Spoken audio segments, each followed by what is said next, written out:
إن الحمد لله نحمده ونستعينه ونستغفره ونؤمن به ونتوكل عليه ونعوذ بالله من شرور أنفسنا ومن سيئات أعمالنا من يهده الله فلا مضل له ومن يضلل فلا هادي له وأشهد أن لا إله إلا الله وحده لا شريك له الذي خلق الموت والحياة ليبلوكم أيكم أحسن عملا وهو العزيز الغفور وأشهد أن سيدنا ونبينا محمدا عبده ورسوله اللهم صل وسلم وبارك على سيدنا ونبينا محمد وعلى آله وصحبه أجمعين. أعوذ بالله من الشيطان الرجيم. شهر رمضان الذي أنزل فيه القرآن هدى للناس وبينات من الهدى والفرقان. وقال النبي صلى الله عليه وسلم خيركم من تعلم القرآن وعلمه أو كما قال عليه الصلاة والسلام. وقال عليه الصلاة والسلام إن الله يرفع بهذا الكتاب أقواما ويضع به آخرين أو كما قال عليه الصلاة والسلام. الحمد لله رب العالمين. اللهم ربنا لك الحمد كما ينبغي لجلال وجهك وعظيم سلطانك. تمام تعریفیں اللہ رب العالمین کے لیے ہیں. اللہ رب العالمین کے فضل و کرم سے، اس کی توفیق سے آج ہم اس مبارک مہینے میں، رمضان مبارک کے مہینے میں پہلا جمعہ اللہ رب العالمین کے گھر میں اس مبارک گھڑی میں حاضر ہوئے ہیں. اللہ تبارک و تعالی ہمارے تمام اعمال صالحہ کو اپنی بارگاہ میں قبول فرما، اور یقیناً یہ باعث شکر ہے کہ ہم اللہ رب العالمین کا کتنا شکر ادا کریں کہ ہمیں اللہ تبارک و تعالی نے یہ ماہ مبارک عطا فرمایا، یہ رحمت والا مہینہ، یہ اپنے آپ کو جہنم سے نجات دلانے والا مہینہ، یہ مغفرت والا مہینہ، یہ اللہ رب العالمین کے کلام اللہ قرآن مجید کا مہینہ، یہ وہ مہینہ جس کے بارے میں اللہ رب العالمین نے فرمایا شہر رمضان الذی انزل فیہ القرآن ھدی للناس، کہ یہ ماہ مبارک رمضان وہ مہینہ کہ جس میں اللہ رب العالمین کلام قرآن مجید نازل کیا، فرقان حمید، الذی انزل فیہ القرآن ھدی للناس، کہ جو لوگوں کے لیے باعث ہدایت ہے، وبینات من الہدی والفرقان، اور اس میں ہدایت کی اور حق و باطل کے درمیان فرق کرنے والی نشانیاں ہیں، وبینات من الہدی والفرقان. اور دوسری جگہ اللہ تبارک و تعالی نے فرمایا انا انزلناہ فی لیلۃ القدر، ہم نے اسے لیلۃ القدر میں نازل کیا. یہ مبارک رات جس کے بارے میں خود اللہ تبارک و تعالی نے فرمایا لیلۃ القدر خیر من الف شہر، وہ رات جس میں یہ اللہ رب العالمین کا کلام قرآن مجید نازل کیا گیا، یہ 1000 مہینے سے بہتر ہے. اللہ رب العالمین وہ رات ہمیں سب صحیح معنوں میں اس کا حق ادا کرنے کی، وہ رات کی فضیلت، عظمت ہم سب کو عطا فرمائے، اور اس میں ہمیں ان بندوں میں شمار فرمائے جس کے بارے میں یہ اعلان ہو جائے کہ اس کی مغفرت کر دی گئی ہے، اس کی گردن کو جہنم سے آزاد کر دیا گیا ہے. تو یہ ماہ مبارک قرآن مجید کا مہینہ ہے، الذی انزل فیہ القرآن ھدی للناس. نبی کریم صلی اللہ علیہ وسلم اس ماہ مبارک میں خصوصی اہتمام فرماتے. تلاوت قرآن مجید کا آپ علیہ السلام کے بارے میں آتا ہے، حضرت جبرائیل علیہ السلام کو نبی کریم صلی اللہ علیہ وسلم قرآن مجید سناتے. فرمایا کان النبی صلی اللہ علیہ وسلم اجود الناس بالخیر، کہ آپ علیہ السلام لوگوں میں سب سے زیادہ خیر کے کام کرتے تھے. اور فرمایا وَكَانَ أَجْوَدُ مَا يَكُونُ فِي رَمَضَانَ حِينَ يَلْقَاهُ جِبْرَائِيل، کہ جب جبرائیل علیہ السلام سے ملتے تو آپ صلی اللہ علیہ وسلم اور زیادہ خیر کے کام رمضان مبارک میں کرتے جب آپ علیہ السلام جبرائیل علیہ السلام سے ملاقات ہوتی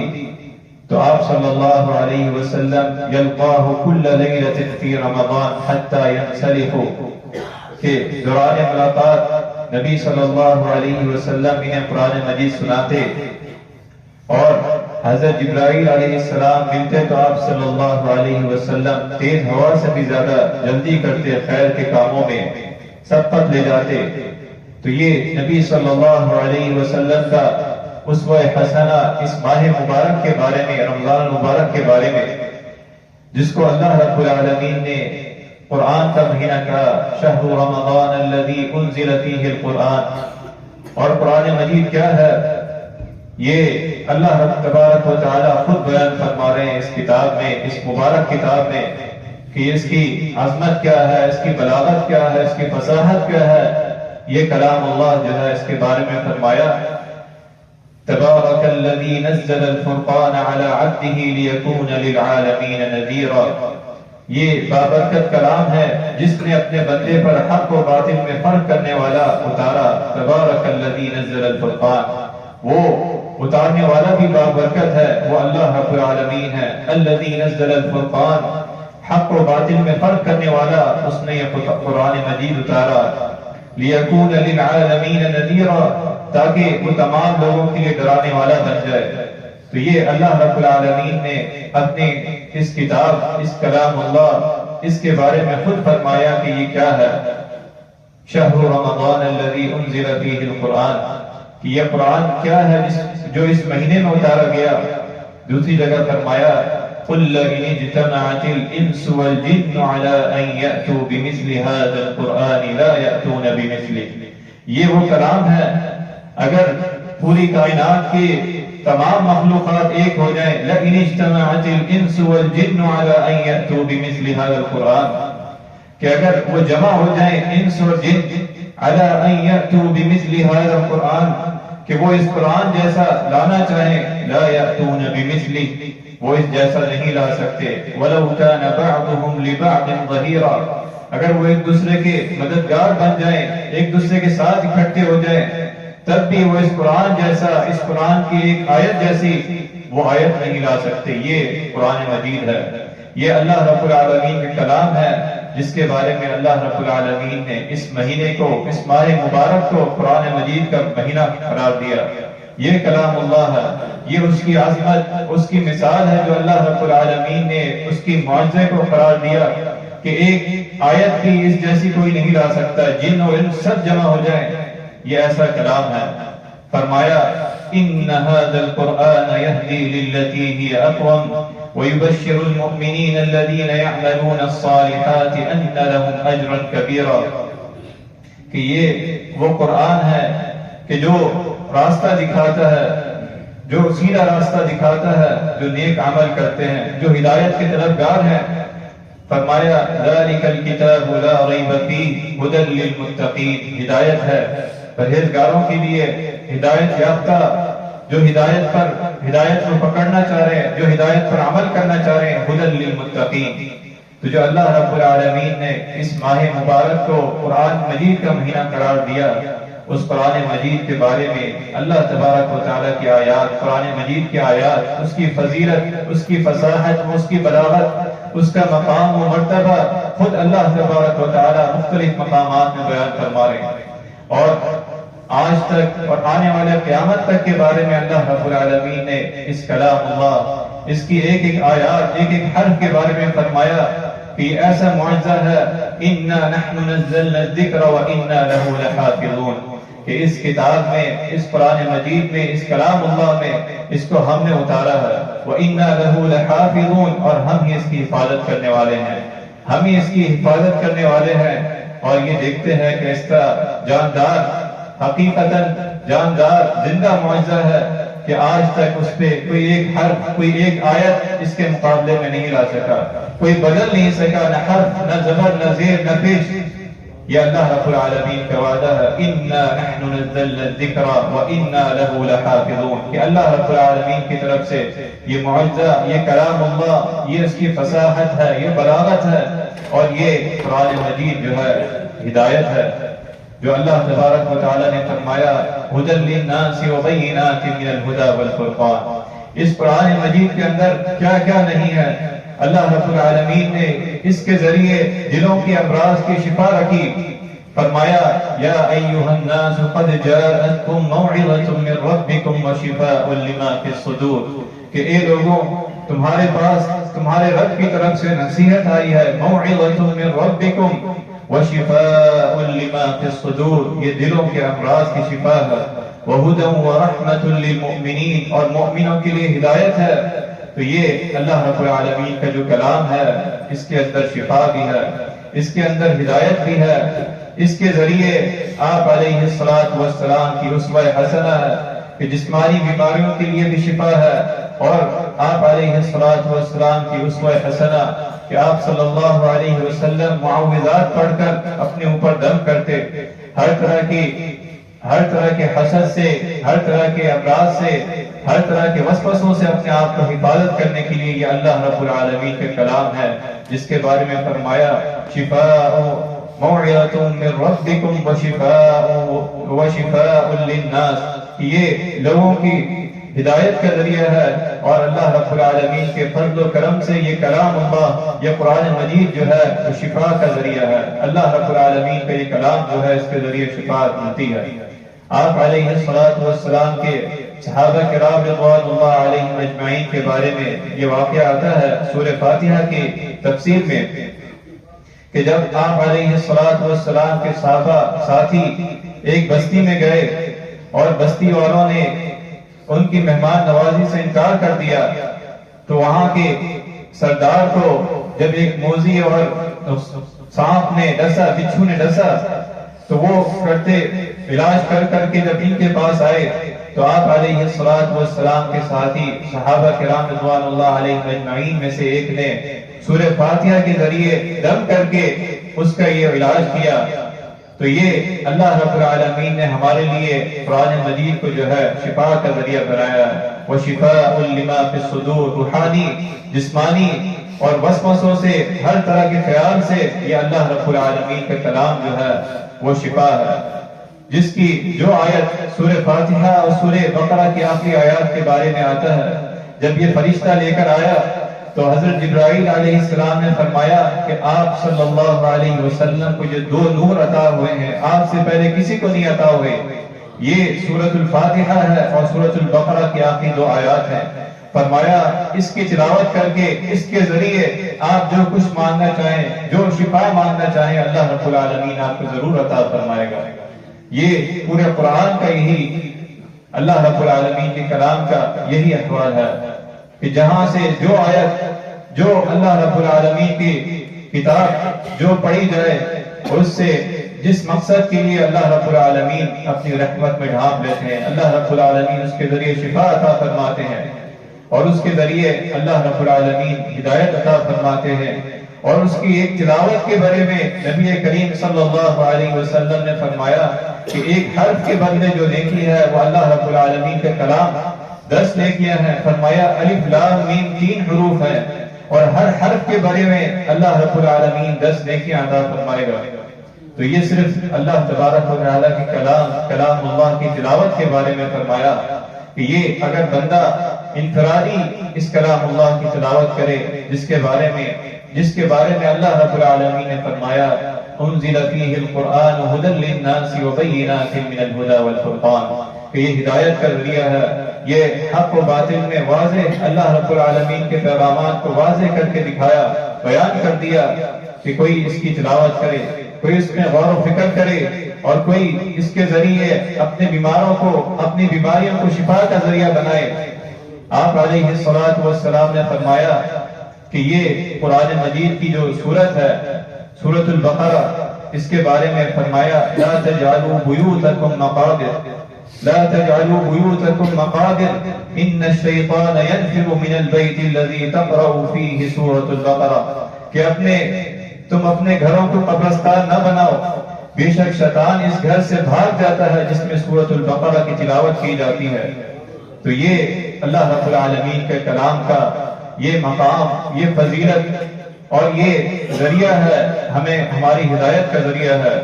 فرمایا آپ علیہ الصلوۃ والسلام نے کہ جو لوگ اپنا تعلق اس قرآن کے ساتھ مضبوط کر لیتے ہیں ان کے بارے میں فرمایا خیرکم من تعلم القرآن وعلمہ، کہ تم میں سے بہترین وہ ہے اس قرۂ ارض میں، اس کائنات میں جو قرآن مجید کے ساتھ اپنا تعلق مضبوط کر لے، اس کو سیکھے اور سکھائے۔ اس کائنات میں اللہ کے رسول صلی اللہ علیہ وسلم نے فرمایا خیرکم من تعلم القرآن وعلمہ، کہ جو اپنے زبان سے یہ آیات پڑھتا ہے، اللہ رب العالمین کے الفاظ پڑھتا ہے، حروف پڑھتا ہے، یہ سب سے بہترین لوگ ہیں اس کائنات میں۔ خیرکم من تعلم القرآن وعلمہ۔ اور ہماری کامیابی کا، ہماری ترقی کا، ہماری نجات کا ذریعہ اللہ کے رسول صلی اللہ علیہ وسلم نے اس قرآن کو قرار دیا، جس کے بارے میں اللہ رب العالمین نے فرمایا کہ میں نے اس مہینے میں قرآن مجید اتارا جو ہدایت کا ذریعہ ہے، ہدی للناس وبینات من الہدی والفرقان۔ تو آپ علیہ الصلوۃ والسلام نے فرمایا کہ بے شک اللہ رب العالمین نے اس کتاب کے ذریعے کچھ لوگوں کو بلندیاں نصیب کرتا ہے۔ ان اللہ یرفع بهذا الكتاب اقواما ويضع به آخرین، اور اسی کے ذریعے جو اس کی نافرمانی کرتے ہیں، جو پسے کچھ ڈالتے ہیں، اللہ رب العالمین ان کی پکڑ کرتا ہے۔ فرمایا اس کے ذریعے کچھ لوگوں کو بلندیاں نصیب کرتا ہے اور کچھ لوگوں کو نیچے گرا دیتا ہے، جو اس قرآن کو پیٹ کے پیچھے ڈال دیتے ہیں، جو اس کی اہمیت، جو اس کا مقام و مرتبہ جان لیتے ہیں، ان کے بارے میں فرمایا حافظ قرآن کی فضیلت اور اس کا مقام، فرمایا کہ اسے اعلان کیا جائے گا، اسے کہا جائے گا کہ تو یہ کتاب پڑھتا جا، اقرا یقال لصاحب القرآن، کہ صاحب قرآن سے، قرآن مجید کی تلاوت کرنے والے، عامل بعمل حافظ قاری، اس سے کہا جائے گا اقرا وارتقی ورتل کما كنت ترتل فی الدنیا، کہ پڑھتا جا، تلاوت کرتا جا جس طرح تو دنیا میں اس کی ترتیب کے ساتھ تلاوت کرتا تھا۔ فإن منزلتك عند آخر آیۃ تقرأها، کہ تمہاری منزل وہ ہے کہ جب تم آخری آیت پڑھو گے وہ تمہاری منزل ہے، وہ تمہارا مقام و مرتبہ ہے۔ تو اللہ رب العالمین نے، اللہ کے رسول صلی اللہ علیہ وسلم نے ہمیں اس قرآن مجید کی فضیلت، اس کی عظمت، اس کا مقام و مرتبہ بیان فرمایا، اور فرمایا آپ علیہ الصلوۃ والسلام نے کہ جو بندہ، جو شخص قرآن مجید کا ماہر ہو، جو بندہ اس قرآن مجید کا ماہر ہو، یعنی اس کا حفظ بھی بہت اچھا ہو اور تلاوت خوبصورت انداز سے تلاوت کرتا ہو، فرمایا وہ معزز اور مطیع فرشتوں کے ساتھ ہوگا، قیامت کے دن ان کا مقام و مرتبہ ہوگا، وہ فائز ہوگا، وہ کامیاب لوگوں پر ہوگا۔ لیکن اگر کوئی بندہ اٹک اٹک کے تلاوت کرتا ہے، کوشش کرتا ہے اس کی صحیح تلاوت کرنے کی، تجوید کے ساتھ، ترتیب کے ساتھ، آپ علیہ الصلوۃ والسلام نے فرمایا اسے بھی دوہرا اجر دیا جائے گا، ایک کوشش کا اور ایک تلاوت کا کہ وہ بار بار کوشش کرتا ہے، اس کے لیے دو اجر ہے، ایک تلاوت قرآن کا اور دوسرا بار بار دہرانے کا، کہ وہ ایک دفعہ لفظ پڑھتا ہے، وہ آیت پڑھتا ہے، پھر کوشش کرتا ہے کہ اس کی اصلاح ہو جائے، کوئی غلطی رہ گئی ہے، بار بار اس کے الفاظ کو ٹھیک کرنے کی کوشش کرتا ہے، حروف کو ٹھیک کرنے کی، ٹھیک ادا کرنے کی کوشش کرتا ہے، تو فرمایا اللہ رب العالمین اسے ضرور دوہرا اجر عطا فرمائیں گے۔ اگر وہ اپنی اصلاح کرتا ہے، تلاوت قرآن، اللہ رب العالمین کے کلام ٹھیک کرنے کی کوشش کر رہا ہے، تو اللہ رب العالمین اسے دوہرا اجر عطا فرمائیں گے۔ تو یہ تلاوت قرآن کی فضیلت ہے، یہ اس کا مقام و مرتبہ ہے، جو آپ علیہ الصلوۃ والسلام نے فرمایا کہ جو بندہ اپنا تعلق اس قرآن مجید کے ساتھ مضبوط کر لے۔ اب آخری جو اللہ تبارک و تعالی نے فرمایا شہر رمضان الذی انزل فیہ القرآن ھدی للناس، اس ساری موضوعات کی، اس سارے نقاط کی کہ اللہ رب العالمین کا کلام ہے، اس کی تلاوت کی فضیلت ہے، اس سے اپنے آپ کو، اپنے گھروں کو محفوظ کیا جا سکتا ہے، اس سے اپنے بیماروں کو شفا کے لیے اس کی تلاوت کی جا سکتی ہے۔ لیکن اللہ تبارک و تعالی نے سارے مقاصد، نبی صلی اللہ علیہ وسلم نے سارے مقاصد بیان فرمائے، اور ساتھ میں یہ بھی فرمایا اللہ تبارک و تعالی نے ھدی للناس وبینات من الھدی والفرقان، کہ یہ قرآن مجید کیوں اتارا گیا ہے؟ یہ قرآن مجید اللہ رب العالمین نے کیوں نازل کیا ہے؟ کیا خالی تلاوت کی حد تک؟ کیا خالی اپنے آپ کو شفا کے لیے؟ لیکن اللہ رب العالمین نے فرمایا یہ سارے مقاصد ہیں، اس کے لیے یہ اجر ہے، یہ فضیلت ہے، یہ ثواب ہے، لیکن ساتھ میں یہ بھی فرمایا کہ یہ ذاتہ حیات ہے، ھدی للناس ہے، یہ لوگوں کے لیے ہدایت کا ذریعہ ہے، ھدی للناس وبینات من الھدی والفرقان۔ یہ اللہ رب العالمین کا جو کلام ہے یہ بار بار ہمیں اس چیز کا اعادہ کرتا ہے، یاد دہانی کرتی ہے۔ کتاب انزلناہ الیک مبارک لیدبروا آیاتہ ولیتذکر اولو الالباب، کہ یہ بابرکت کتاب ہے جسے ہم نے آپ کی طرف اس لیے نازل کیا ہے تاکہ آپ اس کی آیتوں میں غور و فکر کریں، لیدبروا آیاتہ ولیتذکر اولو الالباب، اور عقل مند اس سے نصیحت حاصل کریں۔ اصل مقصود یہ ہے کہ ہم اس قرآن مجید کے ذریعے افلا یتدبرون القرآن ام علی قلوب اقفالها، کہ اللہ رب العالمین نے فرمایا کیا وہ قرآن مجید میں غور و فکر نہیں کرتے؟ افلا یتدبرون القرآن، یا ان کے دلوں پر تالے پڑے ہیں، ام علی قلوب اقفالها۔ اصل مقصود یہ ہے کہ اللہ رب العالمین کا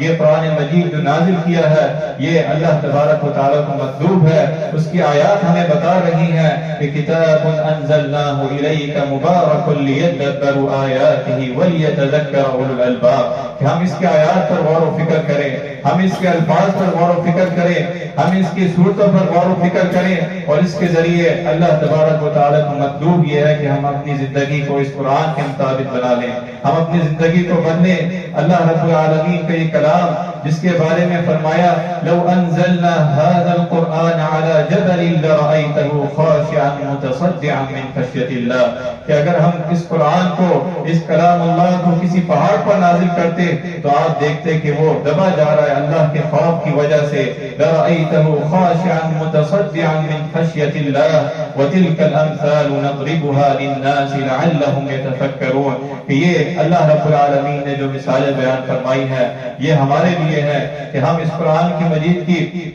جب تلاوت کریں تو اس پر غور و فکر کریں، اس پہ تدبر کریں کہ اللہ رب العالمین ہم سے کیا فرما رہا ہے، اس کے احکامات پر عمل کریں، اس کی حدود اللہ کو قائم کریں جو اللہ رب العالمین نے اس میں بیان فرمائی ہے، اور اس کے ذریعے ہدایت کا جو نبی صلی اللہ علیہ وسلم کے ساتھی حضرت عمر رضی اللہ عنہ کے بارے میں آتا ہے، جب آپ رضی اللہ عنہ نے اس قرآن مجید کی تاثیر لی اور اسلام کو قبول کر لیا، اس کے ذریعے کتنے آپ علیہ السلام کے صحابہ ساتھی جنہوں نے اس قرآن کے ذریعے اپنی زندگیوں کو بدلا، اس قرآن کے ذریعے اس قرآن کو اپنا ذاتہ حیات بنایا، تو اللہ رب العالمین کا یہ فرمان ہے ان فی ذلک لذکری لمن کان له قلب او القى السمع وهو شہید، کہ بے شک اس میں اس شخص کے لیے نصیحت ہے اس قرآن میں، لمن کان له قلب او القى السمع وهو شہید، کہ جو زندہ دل رکھتا ہو اور حضور قلب کے ساتھ متوجہ ہو کر سنتا ہو، تلاوت کرتا ہو، غور و فکر کرتا ہو، یقیناً وہ اس کے لیے نصیحت ہے۔ جب وہ آیات پڑھے گا، جب اس پہ غور و فکر کرے گا، جو پچھلے قوموں پر عذاب آیا ہے، اس کی نافرمانیوں کی جو اللہ رب العالمین نے واقعات بیان فرمائے ہیں، تو وہ سرسری یا کہانی کے طور پر نہیں بلکہ اس سے عبرت حاصل کرے گا۔ جو اللہ رب العالمین نے احکامات ہمیں دیے ہیں وہ اس کے اخذ کرے گا، اس پر عمل کرے گا۔ تو یہ کتاب جو ہے جس کے بارے میں اس مہینے کو اللہ رب العالمین نے اس ماہ مبارک میں قرآن مجید نازل فرمایا، الذی انزل فیہ القرآن ھدی للناس وبینات من الھدی والفرقان، یہ ہدایت کا ذریعہ ہے، یہ شفا کا ذریعہ ہے، یہ اپنے آپ کو وسوسوں سے بچانے کا ذریعہ ہے، یہ اپنی بیماریوں کو دور کرنے کا ذریعہ ہے۔ نبی کریم صلی اللہ علیہ وسلم نے اس قرآن کے بارے میں، اس کلام اللہ، کتاب اللہ کے بارے میں خطبہ حجۃ الوداع کے موقع پہ فرمایا، فَاعْقِلُوا أَيُّهَا النَّاسُ قَوْلِي فَإِنِّي قَدْ بَلَّغْتُ، کہ اے لوگوں میں نے تمہیں پہنچا دیا ہے۔ اور ایک اور حدیث میں آپ علیہ السلام نے جو خطبہ حجۃ الوداع کے بارے میں آیا، آپ علیہ السلام نے فرمایا کہ میں تمہارے درمیان دو چیزیں چھوڑ کے جا رہا ہوں، اگر تم اسے مضبوطی سے تھام لو گے کبھی گمراہ نہیں ہوگے، وہ یہی کلام اللہ ہے، وہ یہی قرآن مجید ہے جو ہم اس ماہ مبارک میں تلاوت کرتے ہیں، سنتے ہیں، لیکن ضرورت اس عمل کی ہے کہ ہم اس پر غور و فکر کریں، ہم اس کے معانی و مطالب سمجھیں اور اللہ رب العالمین کے جو احکامات ہیں اس کو غور و فکر کر کے اس کو اپنی زندگی میں لائیں کہ کل روز محشر یہ کلام اللہ جو آپ علیہ الصلوۃ والسلام نے فرمایا فإنه يأتي يوم القيامة شفيعا لأصحابه کہ اپنے پڑھنے والوں کے لیے یہ کلام اللہ یہ قرآن مجید اس کے حق میں شفاعت کرے گا، اور وہیں اللہ رب العالمین کے کلام اس بارے میں جو اس کی مخالفت، جو اس کی نافرمانی کرے، جو اس سے روگردانی کرے، اللہ رب العالمین کی وعید ہے۔ فرمایا وقال الرسول یا رب ان قوم اتخذوا هذا القرآن مہجورا، رسول اللہ صلی اللہ علیہ وسلم کہیں گے اے میرے رب بے شک میری قوم نے اس قرآن کو چھوڑ رکھا تھا، ان قوم اتخذوا هذا القرآن مہجورا۔ اللہ رب العالمین نے ہمیں جو سعادت دیے ہیں، جو بابرکت مہینہ دیا ہے، شہر رمضان کا مہینہ، جس کے بارے میں فرمایا الذی انزل فیہ القرآن کہ اس ماہ مبارک میں قرآن مجید نازل کیا۔ یہ ماہ مبارک غنیمت ہے ہمارے لیے کہ ہم اپنا تعلق اس کلام اللہ کے ساتھ مضبوط کر لیں۔ جو ہماری دوری ہوئی ہے یہ ہمارے لیے، ہماری زندگی کے لیے یہ ماہ مبارک ضابطہ حیات ہو، ہماری زندگی کے لیے ایک کامیابی کا ذریعہ ہو جو اللہ رب العالمین نے ہمیں یہ موقع عطا فرمایا ہے۔ ضرورت اس چیز کی ہے کہ ہم اس ماہ مبارک کو پا کر بھی اگر ہم اس ماہ مبارک میں قرآن مجید کا حق ادا نہ کریں یا اس کی تلاوت نہ کریں یا اس پر غور و فکر نہ کریں یا اللہ رب العالمین کے احکامات پر عمل کی طرف نہ آئیں تو اس ماہ مبارک کا، اس اللہ رب العالمین کے کلام کا جس کے بارے میں آپ علیہ الصلوۃ والسلام نے فرمایا کہ یہ جب اس کے حق میں شفاعت کرے گا لیکن اگر اس کے مخالفت میں کرے گا تو وہ اس کی سخت پکڑ ہوگی کہ اللہ رب العالمین کلام ہے۔ آپ علیہ الصلوۃ والسلام نے فرمایا کہ جس نے اس ماہ مبارک کو پایا اور اپنی بخشش نہیں کروا لی وہ خاک آلود ہو، کہ ہماری بخشش کا ذریعہ، ہماری نجات کا ذریعہ اللہ رب العالمین نے اس کلام اللہ نے رکھا ہے۔ اس قرآن مجید کی تلاوت میں، اس کے غور و فکر میں، تدبر میں اور اس کو اپنا ضابطہ حیات میں ہماری دنیا و آخرت کی کامیابی رکھی ہے۔ اللہ رب العالمین سے دعا ہے کہ جو کچھ سنا ہے اس پر عمل کرنے کی توفیق عطا فرما۔ اللہ رب العالمین ہمارے الفاظ میں، ہمارے بیان میں اخلاص عطا فرما۔ اللہ رب العالمین ہمارے سننے میں اخلاص عطا فرما، للہیت عطا فرما اور اس پر عمل کرنے والا بنا۔ اللہ تبارک و تعالی ہماری زندگیوں کو نبی کریم صلی اللہ علیہ وسلم کی سنت کے مطابق بنا دے۔ وآخر دعوانا الحمدللہ رب العالمین۔